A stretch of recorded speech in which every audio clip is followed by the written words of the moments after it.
Bismillahirrahmanirrahim. Alhamdulillahirabbil alamin. Allahumma shalli wa sallim ala sayyidina Muhammadin wa ala alihi wa sahbihi ajma'in. Amma ba'du. Kita akan melanjutkan pembahasan kitab Risalatul Jami'ah karangan Al-Imam Majma' al-Bahrain Al-Imam Al-Habib Ahmad bin Zain. Nafa'anallahu bihi wa bi ulumihi fid darain. Amin. Sampai kepada tulisan beliau, wa yanqudul wudu' al-khariju min ahadis sabilain al-qubuli awid duburi ala ma kan. Termasuk yang membatalkan wudu' sesuatu yang keluar dari dua jalan, baik kubul kemaluan depan, awid dubur kemaluan belakang. Alamakan keluarnya seperti apapun itu membatalkan wudu, baik kotoran atau sesuatu yang kering. Misalnya ada orang kena kencing batu, yang keluar cuma batu aja dari kemaluan depan, atau dari kemaluan belakang keluar cacing dalam keadaan kering, itu juga membatalkan wudu. Apapun yang keluar dari dua jalan. Wa yanqudul wudu' zawalul aqli binaumin aw ghairihi. Juga membatalkan wudu' orang yang tidur, orang yang kehilangan akal dengan tidur ataupun selain tidur, seperti pingsan, seperti ayan, itu orang yang kehilangan akal. Illa naumi mumakkinin mag'adatahu minal ardi. Kecuali tidur orang yang duduknya tetap di bumi, jadi menempel di bumi. Seperti ini, duduk di lantai, jadi kemaluan belakang itu tersumbat. Meskipun dia duduk seperti orang yang sholat Jumat, kadang-kadang kalau dia duduknya bersila seperti ini, dia tidur, maka itu tidak membatalkan wudu. Tapi dengan syarat dia tidurnya posisinya menghadap kiblat, bangunnya posisinya sama, jadi posisinya nggak berubah. Kalau dia tidurnya menghadap kiblat kemudian bangunnya membelakangi kiblat, maka itu membatalkan wudu. Dan juga tidak ada penghalang antara lubang kemaluan belakang dengan yang diduduki, yaitu bumi yang diduduki, bumi, lantai ataupun karpet, itu nggak ada yang menghalangi. Kalau ada yang menghalangi seperti dia duduk di kayu yang ada sela-selanya, kemudian maaf lubang kemaluan belakang itu ada di sela-sela itu, maka ketika dia tidur wudunya batal. Kemudian syarat yang selanjutnya, tidak terlalu gemuk sehingga dia duduk di atas daging, dan tidak terlalu kurus sehingga dia duduk di atas tulang. Terlalu gemuk itu, ada waktu itu ada orang belajar di Rumah Tarif kalau tidak salah, yang itu disampaikan oleh Habib Salim Asy-Syatiri, itu bukan terlalu gemuk karena dia masih bisa, lubangnya itu masih menyentuh tempat duduknya.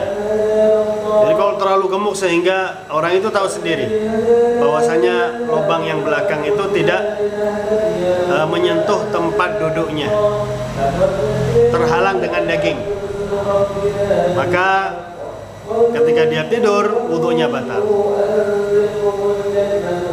Dan juga yang keempat, syarat yang keempat adalah tidak ada seorang yang bisa dipercaya memberi kabar kepada dia kalau dia wudunya batal. Jadi orang ini dikenal nggak pernah bohong.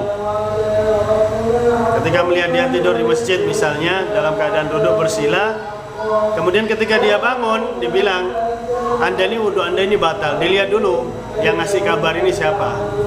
Kalau orangnya bisa dipercaya dan mengerti bahwasanya syarat-syarat orang yang duduk dengan wudu tapi dia tidurnya duduk, bisa tidak batal. Kemudian dia memberi kabar kemungkinan ketika orang tersebut lagi tidur, dia berpindah posisi atau kakinya sempat terangkat ketika dia sedang tidur.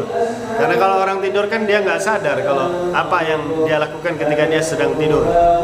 Maka kalau yang memberi kabar orang bisa dipercaya dan orang yang mengerti bahwasannya terkadang orang yang tidur dengan duduk nggak batal wudu, tapi juga terkadang orang yang tidur dengan duduk bisa batal wudu kalau memang duduknya itu tidak nempel di tempat duduknya.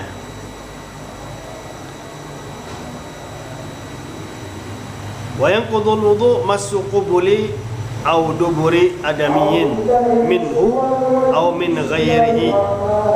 Dan juga yang membatalkan wudu kita menyentuh kemaluan depan atau kemaluan belakang.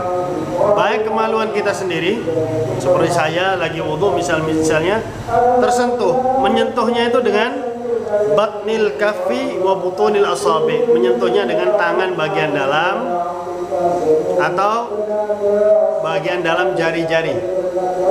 Jadi kalau kita sedang wudu kemudian tidak sengaja menyentuh atau dengan sengaja menyentuh kemaluannya sendiri depan atau belakang, maka itu membatalkan wudu.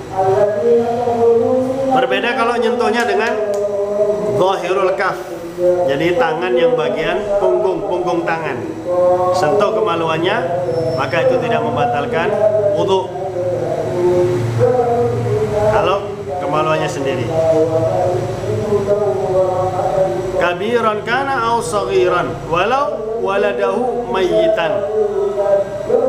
Baik kita menyentuh kemaluan orang besar atau orang kecil atau anak sendiri yang sudah meninggal dunia. Sudah meninggal dunia anak ini disentuh kemaluannya, maka itu membatalkan wudu kita yang menyentuh. Wa yanqudul wudu iltiqa'u basyaratai rajulin aw imra'atain kabirain ajnabiyin bila hailin. Dan juga yang membatalkan wudu bersentuhan dua kulit laki-laki dan perempuan yang dua-duanya itu sama-sama besar dan ajnabiyin, dan tidak ada hubungan mahram. Dua-duanya itu tidak ada hubungan mahram. Bila hailin, dengan tanpa penghalang. Jadi kalau nyentuh di atas kain seperti ini maka nggak batal wudunya. Tapi tanpa penghalang, laki perempuan bersentuhan dan dua-duanya sama-sama besar. Dua-duanya sama-sama besar. Yang disebut besar ini nggak mesti sudah baligh, meskipun belum baligh bisa disebut besar. Idza balagha haddus syahwah. Jadi kalau anak itu sudah senang dengan lawan jenisnya, itu sudah disebut besar meskipun belum baligh. Jadi kalau sudah senang dengan lawan jenisnya, itu sudah disebut besar. Meskipun umurnya baru 10 tahun, 11 tahun, 12 tahun, perempuan belum datang bulan, tapi dia sudah, kalau memandang lawan jenisnya sudah ada perasaan senang, maka itu sudah disebut besar. Jadi kalau bersentuhan dengan orang besar yang lain membatalkan wudu.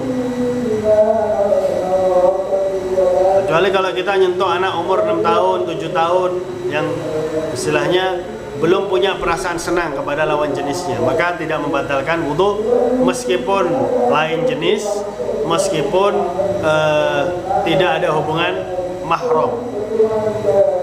Illa dhufran, kecuali kuku. Kuku itu tidak membatalkan wudu.